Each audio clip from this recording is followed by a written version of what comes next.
want to help you answer a very important question in order to help you save more money.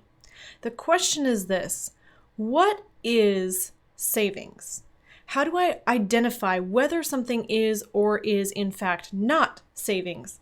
Because this distinction really has a lot of people confused, and as a result, most people don't have the savings that they want or desire in their wealth building strategy.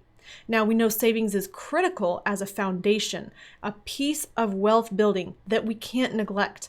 This habit of spending less than we earn and paying ourselves first is critical to building wealth. And yet, most of us feel guilty because we don't have enough money in savings that we really can feel comfortable and have that confidence and peace of mind. So I want to change that. The first thing that's important to note about savings is that savings is safe money. This is money that is not at risk of going down in value. So if you can say, I know this account is going to remain at the amount of money that I've put in, that is a savings location. If the money is exposed to risk of the market or somehow having some of that money leak out or evaporate out of that place where you've put it, it's not in fact savings. This has caused a lot of people to think they're saving when in fact they're not. And that's why the confidence and peace of mind is not there, because confidence and peace of mind comes from knowing that you have that firm foundation, that strong footing beneath you, that you could handle any emergency or opportunity that arises. Now, the second test that you can use is something called the LUC test, L-U-C. This stands for liquidity, use, and control. Now, liquidity means how quickly can something be converted into cash. The second, use, means can I use it for anything that I want? And control means, is it free from gatekeepers or thresholds that I have to get through in order to access my money? Now, we ideally want to have something that's liquid, usable, and in our control. That is an ideal place to save money because it puts you in a position where you can use and access your own money. If it doesn't pass that test, then it's something that is not an ideal savings tool. The third thing that we use to really classify what is the best savings, not just what is savings, but what is the best place to put my savings, is something that's not only safe, that we talked about before, it's not at risk of going down in value, so it's safe, it's also liquid, able to be converted to cash, and it's growing. Now, growing is something that we really want because we want to at least keep up with inflation, but we want to have the greatest growth rate on our money that's in savings without sacrificing liquidity and without sacrificing the safety. Now, a couple of mistakes that people make as they're saving are they mistake investing for savings. So here's kind of what happens. We see people putting money away into qualified retirement plans, things like 401ks, 403bs, IRAs, Roth IRAs. And a lot of times this is money that's going in from their paycheck pre-tax. So it goes in off the top, it's a payroll deduction, and this money goes over into a qualified retirement plan, tax deferred. So a couple things about that: you will pay taxes in the future, even though you're not paying tax today. The second piece is that this money is usually invested in mutual funds, which is a basket of stocks and bonds and securities that have the potential to go down in value. So therefore, when you are putting money into qualified retirement plans, this is not saving, it's actually investing. And that is what causes that lack of confidence, because you're not able to have that security of knowing that money is going to be there for you. The other thing this does is often it's not as accessible to have you be able to access and use it. So when we look at liquidity, you may be able to convert it to cash, but you may not be able to. Most qualified plans have money locked up until you're 59 and a half. And if you access it before that, you're going to pay taxes and penalties on accessing that money. Some of it may be available, but you may not be able to get access to all of it, and you do have to qualify to use that money.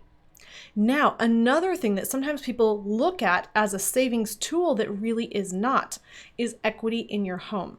If you have money locked in the four walls of your home in terms of equity, this money is not necessarily something that you can access and use. You will have to go to the bank to qualify for a home equity loan or a home equity line of credit in order to be able to get to that capital. So it is not in your control. You have to go through a gatekeeper. You have to prove good credit. Do you have the ability to pay it back? So while it may be semi-liquid, it does not have the ability to be in your control. The other thing with home equity is that value may drop. So it's not completely safe either, because you may have the ability to lose equity in the home. The other mistake that trips people up is that sometimes they feel that they don't need to have savings because they have access to someone else's capital. And this is really dangerous because that may be taken away from you. This might be something like an open line of credit on a credit card that is an unused credit limit, or it might be a HELOC that's currently open and you have a revolving balance where you can access the capital in your house. Now, one thing is that we have seen people who have a HELOC have the bank tighten that down and take away that line of credit. We've also seen credit limits be reduced. And so we want to make sure that we don't just have access to someone else's capital, which is really more like negative savings. We want to have true access to our own capital that's cash that we control. Another challenge that has people saving less than they would like is the low rates of return on savings. And the way that we can mitigate this is by exploring alternative tools that have better rates of return that don't give up liquidity and use and control of your capital. One of these great tools that we highly recommend in many cases is specially designed life insurance. This has a cash value component that satisfies the safety element because it's not connected to the stock market. There's guarantees inside of the policy, and the value is guaranteed to go up based on dividends and also based on interest inside of the cash value of the policy. We also look at it satisfying the luck test. It's liquid, meaning you can convert your cash value into cash. The way that you do that is you request a loan from the life insurance company, and contrary to popular opinion, you're not actually using your cash value, you're using the life insurance company's money. They're putting a hold on the collateral, which is your cash value. And ultimately, if you never pay back that loan, your death benefit will pay it for you. And so the loan is a safe loan to the life insurance company, and it's of great benefit to you because it is in your control. You don't have to have a gatekeeper provide you permission to use your money. You can just go ahead and use it because you chose to.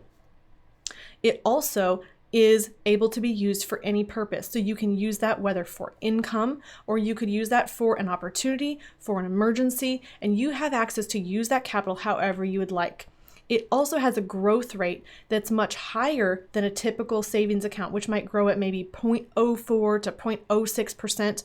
You know how we use CDs or maybe money market accounts to try to up that rate of return a little bit, or the interest rate on our savings, but we're not getting anywhere close to where we'd like to be.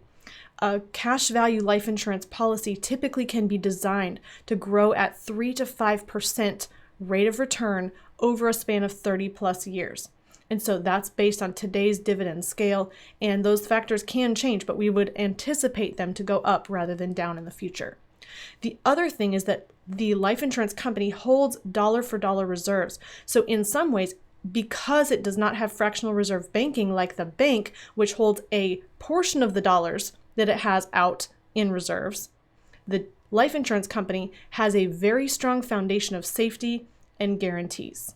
So as we're discussing all of this, I hope that sheds some light and gives you some clarity into how you can save more money, how you can make sure that you understand the difference between saving and investing, how you can understand the difference of making sure that you're passing that luck test. Is it liquid, usable, and in my control?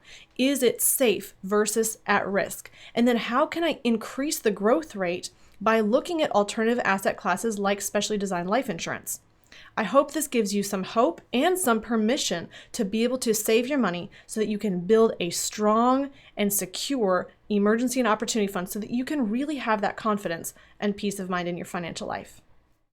Hey, thanks for watching. I really hope you liked this video. If you did, click the link in the description box below for more information. Like this video, share your comments, questions, and feedback in the comments section, and don't forget to hit subscribe to our YouTube channel.